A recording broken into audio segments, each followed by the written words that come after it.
श्री स्वामी समर्थ. नमस्कार मित्रांनो. जे लोक उपासनेच्या घरात दररोज मूर्ती स्नान करतात त्यांनी त्यांचे म्हणणे कान उघडे ठेवून ऐकले पाहिजे. कारण बऱ्याचदा आपण भक्तिभावाने काही काम करतो ज्यामुळे आपण सद्गुणांऐवजी अनवधानाने अपराधी ठरतो.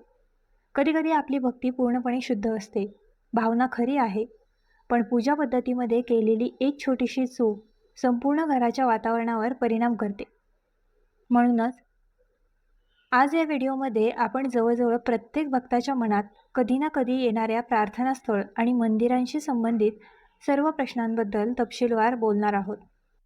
तुम्ही कधी विचार केला आहे का की आपण दररोज देवाची उपासना करतो, पण आपण ते योग्य मार्गाने करतो का?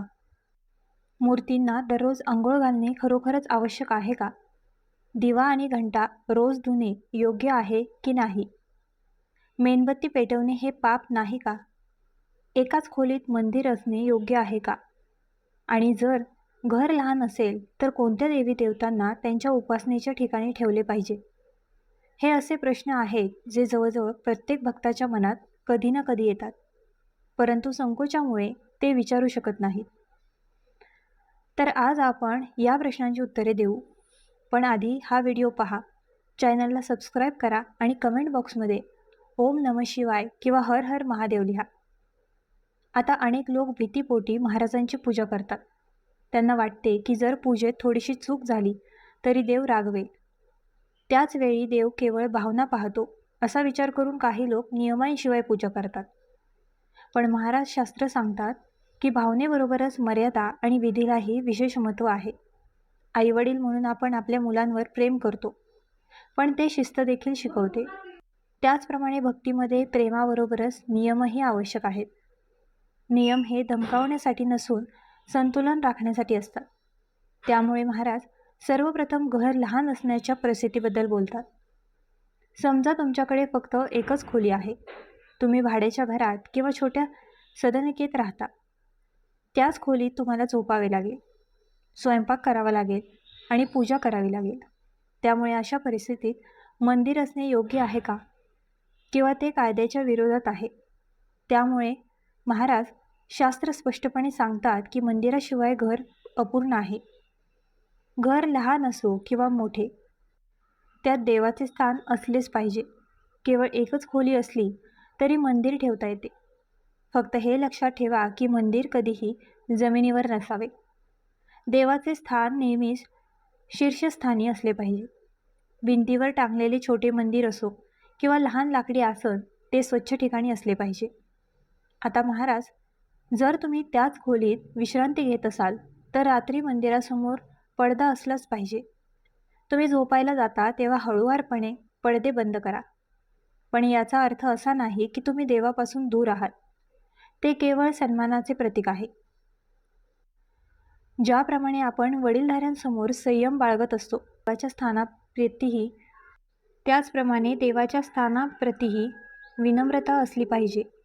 आता आणखीन एक महत्त्वाचा प्रश्न येतो, जर उपासनेचे घर लहान असेल तर कोणत्या देवता ठेवाव्यात?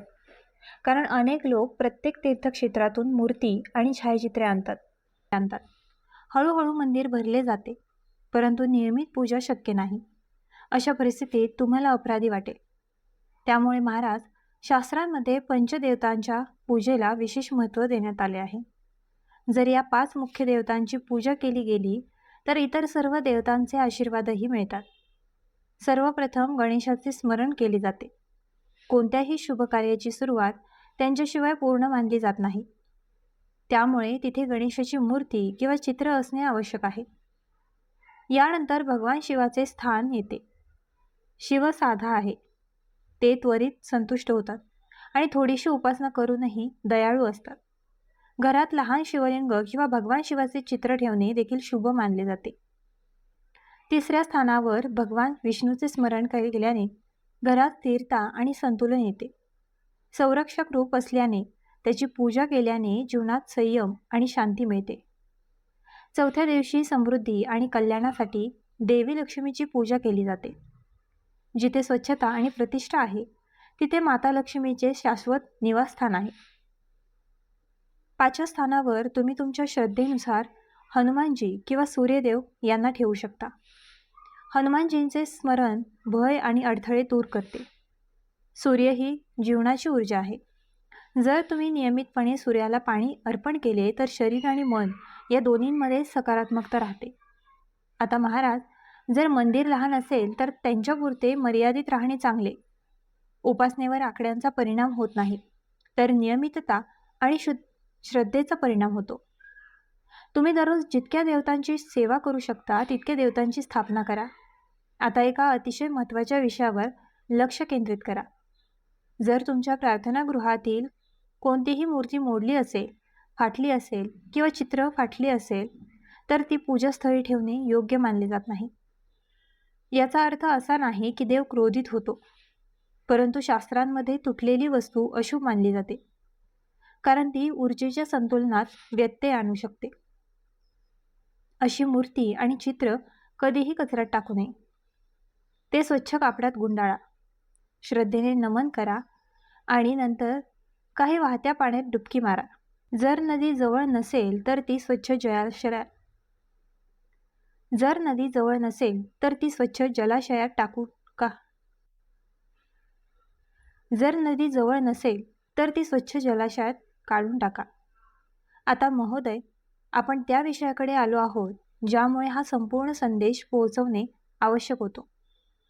अनेक घरांमध्ये दररोज सकाळी पर्व मूर्ती बाहेर काढून पाण्याने आंघोळ करण्याची परंपरा बनली आहे. अनेक घरांमध्ये दररोज सकाळी सर्व मूर्ती बाहेर काढून पाण्याने आंघोळ करण्याची परंपरा बनली आहे. बरेच लोक स्वच्छ पाणी स्वतंत्रपणे देण्यासाठी साबणाचा वापर करतात. आता राजा शंखाबद्दल बोलतो. अनेक घरांमध्ये शंख ठेवला जातो, परंतु त्याची सेवेची माहिती नसते. शंख ही केवळ सजावटीची वस्तू मानली जाऊ नये. भगवान गणेश हा भगवान विष्णूचा अवतार मानला जातो. म्हणून जर तुमच्या उपासनेच्या घरात शंख असेल तर तो कधीही थेट जमिनीवर ठेवू नका. ते स्वच्छ कापडावर किंवा आसनावर लावा. सकाळी शुद्ध पाणी भरणे शुभ मानले जाते. तुळशीची डाळ उपलब्ध असल्यास शंखावर तुळशीचे पाणी अर्पण करणे खूप शुभ मानले गेले आहे. तुळशी आणि विष्णूचे नाते अतिशय पवित्र आहे. त्यामुळे शंखावर तुळशी अर्पण केल्याने घरात सात्विकता वाढते. पण ते खूप वेळा हलवू नये याची काळजी घ्या. त्याचे स्थान स्थिर आणि आदरणीय असले पाहिजे. आता महाराज भोगाबद्दल बोलतात. प्रत्येक देवाला वेगवेगळे भोग अर्पण करणे आवश्यक आहे की नाही याबद्दल अनेक लोक संभ्रमात आहेत. सामान्य काळात हे आवश्यक नसते. घरात जे काही सहज उपलब्ध असेल ते थोडेसे गोड फळ, गूळ किंवा कोणतेही घरगुती सात्विक अन्न सर्व देवी देवतांना अर्पण केले जाऊ शकते. देवाला प्रमाण दिसत नाही, भावना पहा. अन्नाचा अर्थ खूप जास्त अन्न असा होत नाही. भोग म्हणजे विशेष प्रसंगी प्रेमाने अर्पण करणे. उदाहरणार्थ एकादशी, पौर्णिमा किंवा कोणत्याही उपासाच्या दिवशी तुम्हाला हवे असल्यास तुम्ही विशेषतः भगवान विष्णू किंवा हनुमानाला वेगळा भोग अर्पण करू शकता. पण हे अनिवार्य आहे. ही श्रद्धेची बाब आहे. पूजा करताना घंटा वाजवणे शुभ मानले जाते. घंटा वाजवल्याने वातावरणात कंपन निर्माण होते, ज्यामुळे मन एकाग्र होते. आता कृपया फुलांचा अर्थ समजून घ्या. एकदा देवाला अर्पण केलेली फुले धुवून पुन्हा अर्पण करू नयेत. या फुलाचा पुनर्वापर करता येत नाही. ते दुसऱ्या दिवशी वनस्पतीच्या मुळाशी आदराने ठेवले पाहिजे. परंतु जामीनपत्राबाबत एक विशेष नियम आहे. जर बेलपत्र भगवान शिवाला अर्पण केले गेले असेल आणि तिथे ते पूर्णपणे सुरक्षित असेल तर ते धुवून पुन्हा अर्पण केले जाऊ शकते. हे भगवान शिवाच्या पूजेत केले जाते. यासह दिव्याच्या वातीशी संबंधित आणखीन एक नियम जाणून घेणे आवश्यक आहे. दैनंदिन पूजेनंतर उरलेली जळालेली भांडी फेकून देऊ नयेत. ते कंटेनरमध्ये गोळा करा. जेव्हा ते खूप जास्त असतील तेव्हा ते एकत्र जाळून टाका. हे आदर आणि शुद्धता या दोन्हींचे प्रतीक आहे. आता महाराज त्या लोकांबद्दल बोलतात ज्यांच्याकडे खूप कमी वेळ आहे. आजच्या काळात जीवनाचा वेग वाढला आहे. लोक सकाळी लवकर निघतात आणि संध्याकाळी उशिरा परततात. अशा परिस्थितीत दीर्घ पद्धतीमध्ये अडकणे शक्य नाही. पण याचा अर्थ असा नाही की आपण हार मानली पाहिजे. प्रार्थना सोपी करा. सकाळी लवकर उठून दिवा लावा, देवाची स्तुती करा आणि दुसऱ्या दिवसासाठी त्यांचे आभार माना. ही देखील पूर्ण भक्ती आहे. जर तुम्हाला वेळ असेल तर ते करा. जर वेळ नसेल तर देवासमोर दिवा 5 किंवा 7 वेळा फिरवा आणि तितकं पुरेसं असतं. भक्ती इतकी गुंतागुंतीची करू नका की ती सोडून दिली जाईल. साधेपणामुळे स्थैर्य येते. आता आपण त्या विषयाकडे येऊ ज्याची अनेकदा घरामध्ये चर्चा होते, पण ते स्पष्ट होत नाही. हा विषय विशेषतः माता आणि भगिनींशी संबंधित आहे. मासिक पाळीच्या काळात उपासनेचे नियम या विषयावर खूप गोंधळ आहे. खूप मतभेद असतात आणि कधीकधी अनावश्यक भीतीही असते.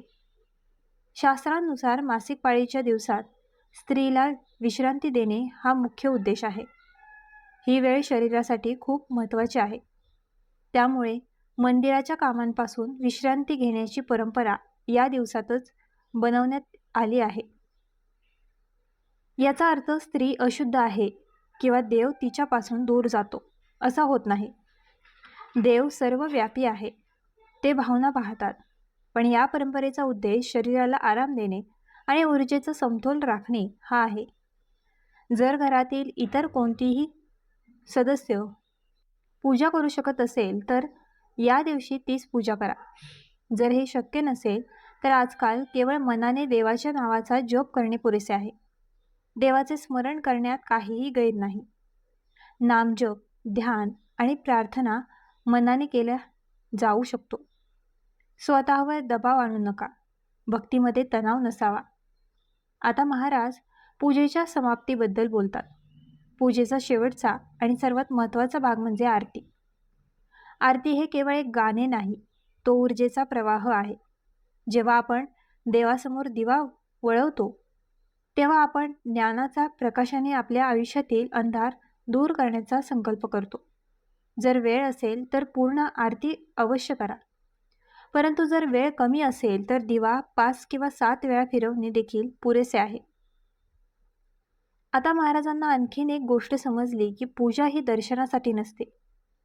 बऱ्याच लोकांना असे वाटते की ती जितक्या जास्त वस्तू, जितके अधिक विधी, तितकी पूजा अधिक चांगली होईल. पण महाराज पूजेची ताकद तिच्या साधेपणामध्ये लपलेली आहे. जर पूजा जड वाटत असेल, जर नियम ओझे वाटत असतील तर समजून घ्या की कुठेतरी संतुलन बिघडत आहे. घर नेहमी स्वच्छ ठेवा. अनावश्यक वस्तू साठवू नका. मंदिर एका वेळी स्वच्छ करा. दिवाची घंटा आणि भांडी क्रमाने ठेवा. मंदिरातील प्रत्येक गोष्ट आदरास पात्र आहे. तिथे बसून तुमचे मन शांत ठेवा. राग, वाद किंवा नकारात्मक गोष्टी मंदिराजवळ आणू नका. म्हणून जर तुम्हाला ही माहिती योग्य वाटत असेल तर आमच्या ग्लो मराठी चॅनलला लाईक, शेअर, सबस्क्राईब आणि हाईप करायला विसरू नका.